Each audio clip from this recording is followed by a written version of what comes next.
मरहबा collection mall, readymade कपड़ों का भरपूर खजाना, jeans pant, T shirt, cargo pant, night pant, बच्चे और बच्चियों के लिए अच्छे खूबसूरत और उम्दा ड्रेस। पता याद रखें, जमुर हाई स्कूल मेन रोड, जैतून हजीन मस्जिद के पास। शेख रशीद साहब की हमेशा रिवायत रही है, जब ईद का त्यौहार होता है तो उसके दूसरे दिन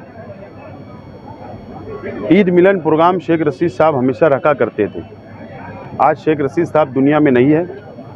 आज शेख रशीद साहब की जो रिवायत है उसको आगे बढ़ाने के लिए ईद मिलन प्रोग्राम रखा गया था और शहर के शेख रशीद साहब को चाहने वाले, उनके तमाम ही पुराने दोस्तों, तमाम ही नौजवान, माँ बहनें, एक बहुत बड़ी तादाद शहर की आवाम ने यहाँ पर शिरकत की और नम आँखों से शेख रशीद साहब को उन्होंने याद किया। शेख रशीद साहब के लिए, मग़फ़रत के लिए उन्होंने दुआएं की। मैं मेरी तरफ़ से, मेरे परिवार की तरफ से तमाम ही आए हुए मेहमानों का शुक्रिया अदा करता हूँ कि शेख रशीद साहब के जाने के बाद भी शहर की आवाम चाहने वाले हमारे साथ में आज साना बसाना खड़े रहे और आज हमको हिम्मत देने का काम किया। मैं उन लोगों का शुक्रिया अदा करता हूँ।